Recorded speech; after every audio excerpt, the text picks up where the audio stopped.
जो आज हिंदू राष्ट्र की जो बात कर रहे हैं वो सिर्फ सत्ता में रहने का उनका एक प्रोपेगेंडा है और कुछ भी नहीं है। संविधान में हमें अधिकार दिए गए हैं, सुरक्षा का अधिकार, समानता का अधिकार, स्वाभिमान से जीने का अधिकार, वो हमें दिया जाए, लेकिन वो अधिकार उनको दिया नहीं जा रहा है। उल्टा उस अधिकार को हर जगह कर्टेल किया जा रहा है। ये मजदूरों का देश है, ये किसानों का देश है, ये छात्रों नौजवानों का देश है जो आज अपने अस्तित्व की लड़ाई लड़ रहे हैं। पूंजीपतियों का वर्ग है जो इस देश की सत्ता को चला रहा है और दूसरी तरफ इस देश का 99% गरीब मजदूर मेहनतकश किसान है जो एजेंडे जो समाज के हैं ही नहीं, जिनका भूखमरी से कोई लेना देना नहीं है, जिनका बेरोजगारी से कोई लेना देना नहीं है, जिनका महिला सुरक्षा से कोई लेना देना नहीं है, उन एजेंडों को आज, उन मुद्दों को आज मुख्य मुद्दा बनाया जा रहा है। हम तो इस देश की संस्कृति को आगे लेकर चल रहे हैं। इस देश की संस्कृति है क्या रानी झांसी लक्ष्मीबाई इस देश की नहीं थी? क्या नेताजी सुभाष चंद्र बोस ने जो रानी झांसी रेजिमेंट बनाई थी, क्योंकि वो विदेश से जो महिलाओं को लेकर आए थे? ये वो लोग हैं जो आज से 500 साल पहले ये देश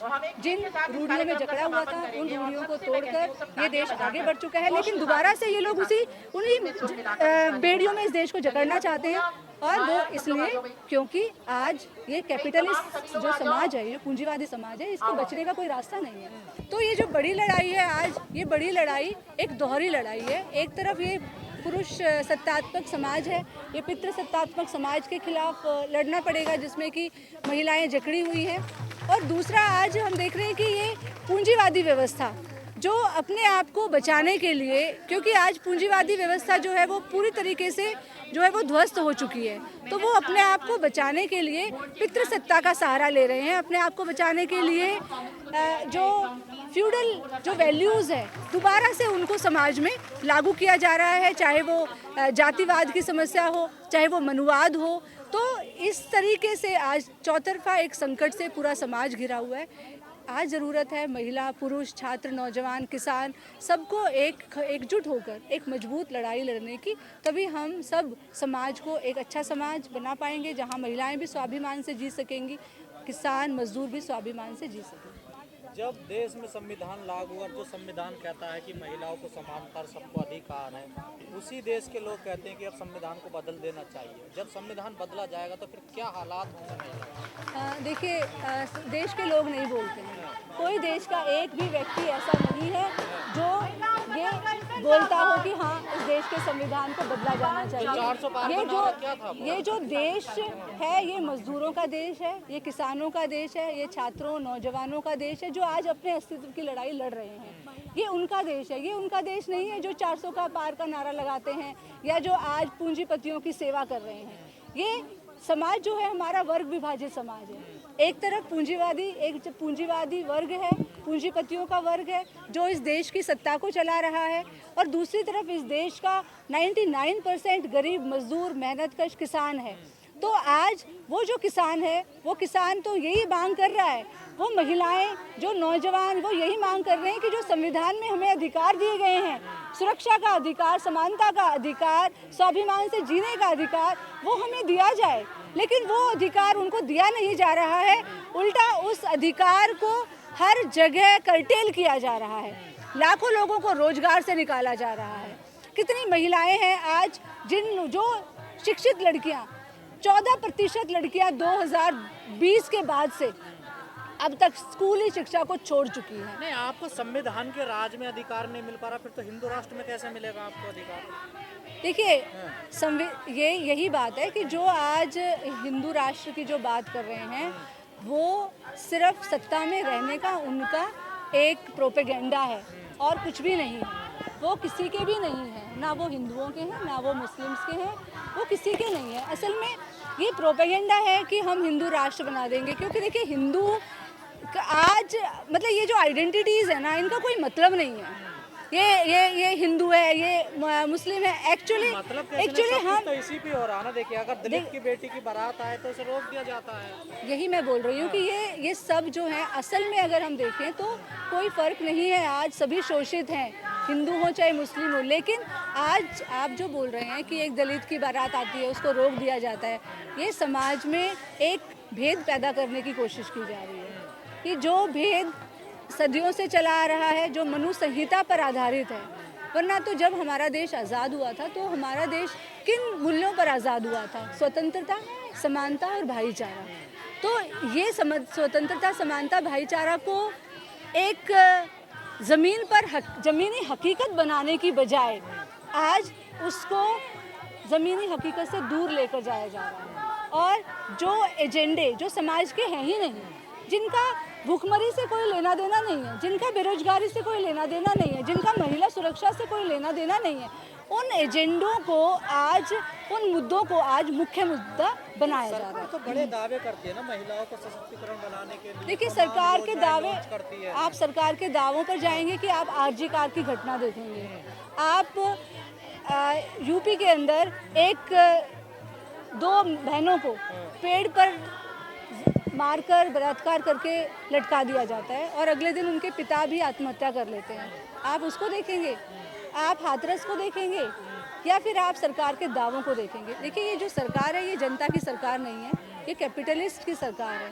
इसीलिए ये लोग सिर्फ वही करते हैं जो पूंजीपति चाहते हैं, क्योंकि आज पूंजीपति हर पूरे विश्व में, आप देख लीजिए गाज़ा में क्या हो रहा है। क्या गाज़ा के अंदर यही एक जो कैपिटलिस्ट का जो आज संकट है, कैपिटलिज्म के अंदर हथियार बेचने की जो होड़ लगी हुई है, आज अमेरिका उस होड़ में लगा हुआ है, जिसकी वजह से उनको सिर्फ हथियार बेचने के अलावा और कोई मतलब नहीं है। चाहे लोग मरे, चाहे जिए, चाहे बच्चे मरे, चाहे महिलाएं मरे। तो ये कैपिटलिज्म मानवता का दुश्मन है। सत्ता देश है ना, यहाँ पे देखिए भारत पितृसत्ता देश है, तो क्या उसको वही रहने देना है? हम तो उसको बदलने की बात कर रहे हैं। कौन बदलने की और वहीं वापस जाने की बात कर रहे हैं। देखिए, लोग तो वापस लोग नहीं कर रहे हैं, ये सरकार कर रही है। लोग इसको बदलने की बात कर रहे हैं, क्योंकि आज हम सभी जानते हैं कि जब तक ये पितृसत्तात्मक समाज नहीं बदलेगा तब तक ना ही महिलाएं सुरक्षित रह पाएंगी और ना ही पुरुष सुरक्षित रह पाएंगे। बात ऐसे सिर्फ महिलाओं की सुरक्षा की नहीं है, आज पुरुष भी सुरक्षित नहीं है, एक बहन का भाई भी सुरक्षित नहीं है, एक माँ का बेटा भी सुरक्षित नहीं है, एक पत्नी का पति भी सुरक्षित नहीं है। तो आज पूरी मानवता संकट है। आप आज जंतर मंतर पर आई हैं, कुछ लोग तो कमेंट्स में ये भी कहेंगे कि ये भारतीय संस्कृति के खिलाफ है, महिलाएं क्यों चली गई जंतर मंतर पर? नहीं, तो भारतीय संस्कृति का ठेका जिन्होंने ले रखा है, क्या हम उनके अनुसार काम करेंगे या हम सही जो है उसके अनुसार काम करेंगे? सही है, इस भारत की संस्कृति ही है, इस भारत की संस्कृति ही है जो गार्गी ने किया था, जो काम जो हमारे ये लोग कहते हैं वेदों में ही है। गार्गी जब याज्ञवल्क्य के साथ आर्ग्यूमेंट कर रही थी, जब शास्त्रार्थ कर रही थी, तो याज्ञवल्क्य ने कहा था तुम्हारा सर तोड़ देंगे अगर आगे और अपना मुंह बंद कर लो, और एक भी बार आवाज उठाई। तो ये इस देश की संस्कृति ही है, गार्गी की संस्कृति है कि गलत के खिलाफ आवाज उठाना, तर्क करना, रैशनल बनना। तो हम तो इस देश की संस्कृति को आगे लेकर चल रहे हैं, इस देश की संस्कृति है। क्या रानी झांसी लक्ष्मीबाई इस देश की नहीं थी? क्या नेताजी सुभाष चंद्र बोस ने जो रानी झांसी रेजिमेंट बनाई थी, क्यों क्या वो विदेश से जो महिलाओं को लेकर आए थे? लड़कियों को जींस नहीं पहननी चाहिए, घर से बाहर नहीं निकलना चाहिए रात को। ये वो लोग हैं जो इस देश को पीछे ले जाना चाहते हैं। ये वो लोग हैं जो आज से 500 साल पहले ये देश जिन रूढ़ियों में जकड़ा हुआ था, उन रूढ़ियों को तोड़कर ये देश आगे बढ़ चुका है, लेकिन दोबारा से ये लोग उन्हीं बेड़ियों में इस देश को जकड़ना चाहते हैं। और वो इसलिए क्योंकि आज ये कैपिटलिस्ट जो समाज है, जो पूंजीवादी समाज है, इसको बचने का कोई रास्ता नहीं है, कोई नई पॉलिसी नहीं है, कोई रोजगार की पॉलिसी नहीं है इनकी। तो इनको बचने के लिए सिर्फ एक ही है कि इस देश को दोबारा से सामंतवाद में ढकेलो, जो हम होने नहीं देंगे। लोग दिल्ली एनसीआर देश की राजधानी में रहते हैं, जहाँ भी असुरक्षित महसूस करते हैं, जो महिलाएं गांव में दूर दराज ग्रामीण एरियो में रहती हैं, तो उनकी स्थिति क्या होगी?